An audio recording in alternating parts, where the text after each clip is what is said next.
as a company, we have to focus. We need to find the right niche, the right place for us to make the biggest impact. A no-brainer thing that we need that kind of a solution, and it has to be big enough. Welcome to 20-Minute Leaders. Just sit back, relax, and learn from the leaders of today. It's a journey. Each one is different, unique, inspiring. Let's get started. This episode is powered by J Ventures, a community-driven VC fund in Silicon Valley, in partnership with Leumi Tech, sponsored by Hippo Insurance, Upwest Labs, Turing, Hillel at Stanford, Leap, and in media partnership with C-Tech. Welcome to another episode of 20-Minute Leaders. I'm being joined today by Michal Shoham, the CEO of Radix. Michal brings with him more than 20 years of experience in business development and deep understanding of technology. He is passionate about technology, sport, music, and art, especially woodcraft and clay sculpture. Michal holds a BSc from Bar-Ilan University and an MBA from Derby University. He is a loving husband, married to Michal, a psychotherapist, and a proud father of 4 daughters. Michal Shoham, welcome to 20-Minute Leaders. How are you today? I'm great. Thank you for having me here. Thank you for coming. I know how busy you are, and I really appreciate it. And we're going to talk about both your own journey, but also device management and what you've been doing with Radix Technologies now as the CEO. You've held multiple positions, coming more from a technical background, also with a Bachelor's of Science and an MBA, and now you're leading the vision for Radix Technologies. Now, when I say device management, there's a lot of ways to interpret that. What do I mean when I say device management in the context of Radix? Right, it's a great question because this is a huge topic. It comes from it caters for everything from the little sensor on the light bulb all the way to managing powerful computers. But when we're talking about device management, we're talking mainly about single-purpose devices that are used for a specific mission. And usually are Android-driven. We've noticed that for the past around a decade, things have been shifted from Linux-based single-purpose devices to tried a little bit of Windows, and then the majority of them today are Android. And this is what we focus on. We focus on managing any type of Android device, any type of form factor. It could be a VR device, a tablet, a phone. Even your point of sale or mobile point of sale that is Android driven today, and this is what we focus on. So what is the management piece of it? That when you're saying you're managing, you're attempting to manage Android devices, and you're talking a little bit about the transition in the market. What does that actually mean, management? Well, it depends on who you're asking. Who's the one that is actually holding the device in hand, and who's the one that is on the other side of the world. So. Our solution is a cloud-based SaaS solution. We deliver value for the entire life cycle of the device. Anyone that is in charge of staging the device, controlling it on a day-to-day cycle of software updates and applications, security patches, and that sort of thing, all the way to the customer support and customer care personnel that have their own tools and their own insights from our platform, anything from remote control, remote assistance, and all the way to top management that gets insights and AI-driven insights from device usage, customer journey, the way that they're using the device itself, and also alerting about things that can go wrong or did go wrong, and some suggestions on how to fix it, or even automation on how to fix it. So everything is taken care of in one single point of central management cloud-based platform. That's what we do. So I think what would be very helpful for me is if we can even go back and a little bit higher and talk about more higher level. What happened to the world where we reached a stage where people are building they have devices and they're leveraging well-known operating systems, and they need there is a gap in the market where they need assistance to be able to manage them, whether it be updates, security patches, insights, etc. Right. So I'll split the world into two. One is the enterprise, the day-to-day enterprise business, and there are plenty of tools for that. There are solutions for keeping your Windows and Macs and iPads updated, security patches, assistance policies, and all that. This is the IT enterprise level applications. But there is a whole huge world of devices that are typically not in the hands of a single person. They are called company-owned single-use devices. These are the COSU, company-owned single-use. They can be in kiosks around the world, digital signage on the wall, things that don't have someone that is specifically in charge of someone that is specifically using them. And we've seen more and more devices like this come into use. As I mentioned, things like VR headsets. They're roaming around with different projects or different technology a lot in healthcare, but nobody's actually managing them centrally, and they are left alone. Or devices like your the tablet or the phone of a typical delivery person that is used for that specific mission. It's locked down for that for that specific mission, but there's no way to actually manage it because it's outside your network. It's outside the scope of the IT person that can help him on that day-to-day use case. We came from a little niche called education. We started from that point where there are millions of students holding devices in their hand. They're a single mission for using them in a specific form of a lockdown device for education, and spread out for other verticals as well. But this is where we came from, and this is where we encountered this first time. Right, and so I remember, being in middle school and having getting a laptop from the school, and I remember that it always fascinated me to understand to what extent are they able to even to know anything about what's happening on the device, not from a privacy concern, really from a technologically curious concern. And paint me a picture. How big is this issue or this opportunity today? How many devices around the world do we have, let's say, that are running Android TV or Windows or whatever operating system it may be?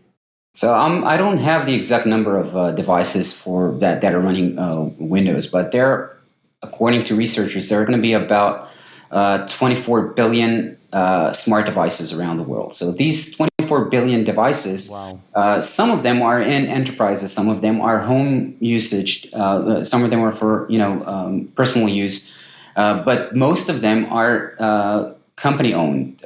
Even the vertical that we're focusing today on, in which you mentioned, Android TV, these devices are used for personal entertainment, but they are owned by the telecom companies. There are millions and millions of devices, Android TV devices out there that require central management. So there are some tools, historical tools, that are used for managing them, but they are not built for Android. They're not able to utilize the power of that computing device. So these tools were built for managing your home router. These are not smart devices. They are dumb devices. They are very static. They're not intended to be changed too much. There are some patches here and there, and some assistance is required. But today, when telcos introduce Android TV and the device that they deliver to your home is a very powerful computing device,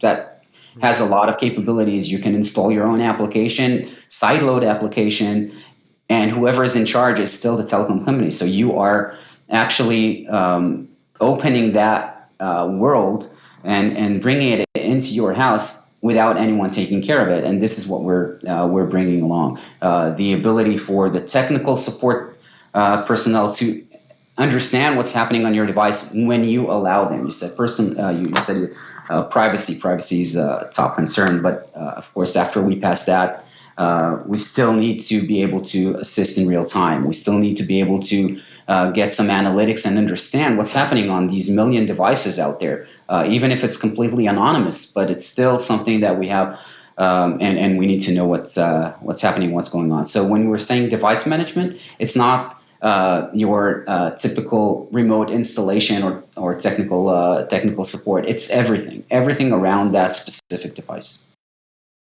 Right. I think one of the most amazing things that I'm thinking of, previously, if you were asking me about device management, let's say 5-6 years ago, I would say yes, it's for remote access, so that I can help my grandmother download Skype and teach her how to use it.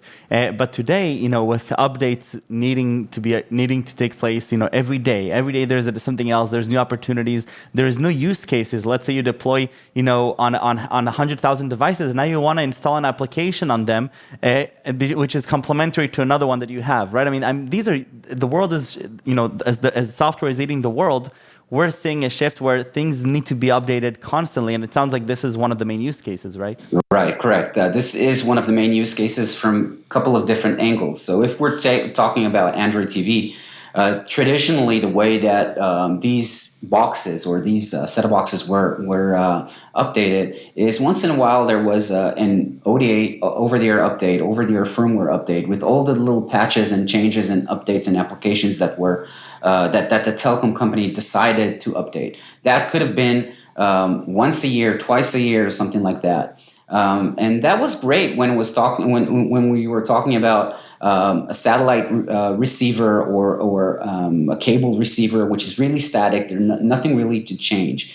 But today, even a small application that is in breach of security or DRM or privacy, that there are issues that cannot wait for that once a year or twice a year update. These have to be pushed out actively, and you have to know that things like that happen. And if you don't know that, if you're completely blind into what happens on your customers' devices, sometimes it's a bit too late to react, or it's going to take too much time to respond to a catastrophe. So, of course, we're not always talking about catastrophes, but we're talking about day-to-day updates and applications that can be very useful for a typical customer is a real big issue for a telecom company. Take Kodi, for example. It's a legit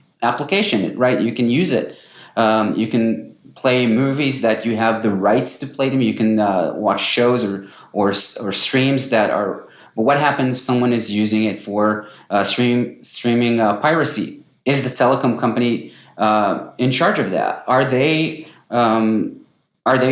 going to take the hit for that? So they have to know that something like that is happening, even if it's completely anonymous. They have to put some rules around that, and we have the tools to allow them to respond, or even to prevent things like that in the first place. So again, this is not a typical use case for remote management, but that's it. That's part of the capabilities. Right, and it sounds to me like the part of the game here is being able to provide a solution for all these edge cases that you need to do something. You don't need necessarily know what. Now I got a message that all the Kia Sportages in California need to be recalled, and I need to figure out how to send the car to the mechanic to fix something in the software, right? And it's pretty crazy. And I'm thinking, obviously it would be much better if they can, and for them especially, if they can just send a software update to the 100,000 cars that they sold in the region without having to now coordinate with these mechanics, which are, in our analogy, they're more about the software people. Right. I think the bottom line for telecom companies is to reduce customer churn, so they won't leave them to someone else, and also to reduce the truck rolls. You can't dispatch a technician every time someone doesn't really know how to do that. So we have that remote set of tools. But the main customer for us, or the main partner for us, is the device manufacturer. They are the ones that we work closely with. We no matter what's vertical, no matter where it is, even the big screen that I have behind me on the wall, this is a a smart touch-enabled device. It's like a huge tablet on the wall. We work with these manufacturers to include our device management as part of the firmware, as part of the device when it rolls out of the factory. This is the point of time where it's best to engage with remote management because it's persistent. It's part of the firmware. It will be there all the time. It has the lowest or the highest level of access to the device itself. And it's in the best of interest of both the manufacturers and their customers that it will come directly from the manufacturer. So we do a lot of OEM white labeling with the top leading vendors like Foxconn, Sharp, Fujitsu, and the likes of them. And I think that this is around 80% of our business, working with these manufacturers to include our solutions out of the factory. So it's really stealth. It's down there. It's in your device. It can be completely dormant, but when someone needs to use it, they can wake it up and use it. So yeah, it's not a security element. It's not an antivirus or a firewall. It's not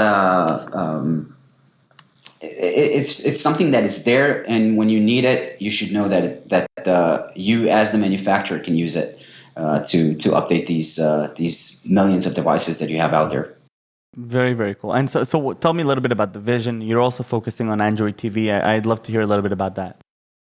Yeah. So we, as a platform, we are able to manage, as I said, almost every type of device. Any type of operating system, can be iOS, Windows, Chrome, Linux. But as a company, we have to focus. We need to find the right niche, the right place for us to make the biggest impact. A no-brainer thing that we need that kind of a solution, and it has to be big enough. So we found that the Android TV market is one of the fastest growing device-driven platforms around the world. Of course, you can install Netflix on your phone, but the telecom companies will prefer to send you a small set-top box, and that is today mostly Android-driven, Android TVs in specific. And we found that the tools that they're using today are completely off. They're not the right ones. They're not the solutions that they actually need because they came from a completely different scope. As I mentioned, about managing using legacy protocols to manage a home router will not do and will not be sufficient to manage Android TV. So we're partnering up with Android TV manufacturers. We're working with Google, and we're also working with the telecom companies in order to deliver that kind of support and that kind of capability or set of tools for this huge and rapidly growing vertical. And so far, we're getting unbelievable traction. We just launched this officially the beginning of 2021, and we're now working with almost 70% of the global manufacturers. Wow. For the set-top box manufacturers. That is so cool. Either with business partnerships or even they recommend our solution to their customers, mainly telcos. So this is what we're focusing right now, and this is where we're growing. This is where we're. But as a platform, it's a platform. It can grow. Next stage can be something else. But right now, this is the main focus for the company. Very cool. You see, 500 episodes. I think I must have had at least 100 guests that are building products that could leverage this, and I just love the fact that I'm getting exposed to all these types of verticals and domains and problems that I haven't stopped to think about this problem in the last few years, and obviously it makes perfect sense, and it's just the market is exploding and it's going to become bigger and bigger and more complicated. And solutions that previously companies were able to mitigate through sending technicians at the scale that the world operates today, it just doesn't work like that, and it's not going to work for them. Yeah. Without going too much into the technicalities, there are enterprise solutions, lots of them. Anyone that is a part of a big enterprise know that there's someone managing their device. But this is not the right tool for solutions like Android TV or single-purpose devices in other scopes and other spheres. A lot to do with the protocols, a lot to do with the ecosystem around enterprise devices, which are completely different when it's coming to vanilla Android or Android TV or things that are not purpose-built for enterprises. Google EMM is not present there. So I have a few quick fun questions about you, Michael, and I wanted to talk about you as an artist and clay and what you're doing there and the philosophy behind it. We're going to have to leave that to another episode. The rest was just too interesting.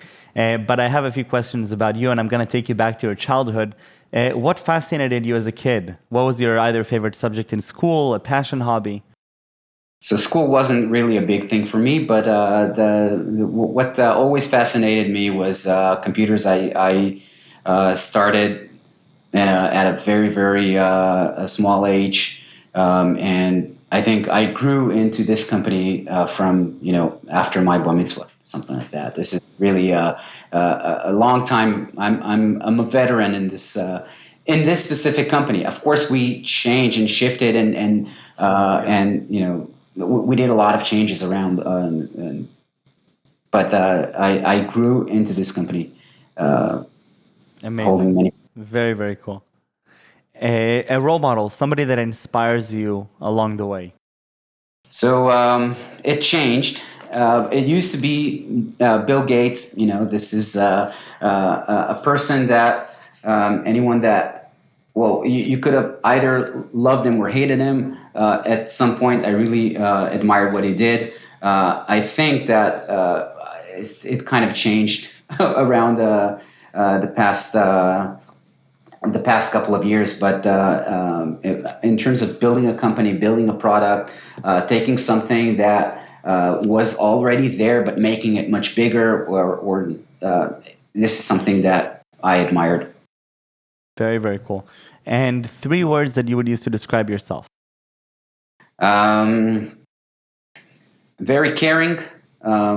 This is, I think, one of the top things that I can say about myself, that I care about things that are happening around me in terms of people, the company, our customers. I think that that really describes me. I think that I am a creative thinker. I have I think a little bit differently than what people around me or different from people around me, and this is why it's great to have such a talented group of people around me that will always bring me back into focus. Well, I don't know what will be the third one, but I think that this kind of covers a lot of ground. I'll take it. Michael, toda rabba. Thank you very, very much. Best of luck with Radix Technologies. And I look forward to keep on following and being a fan. And thank you for your time. Thank you. Bye-bye. Take care.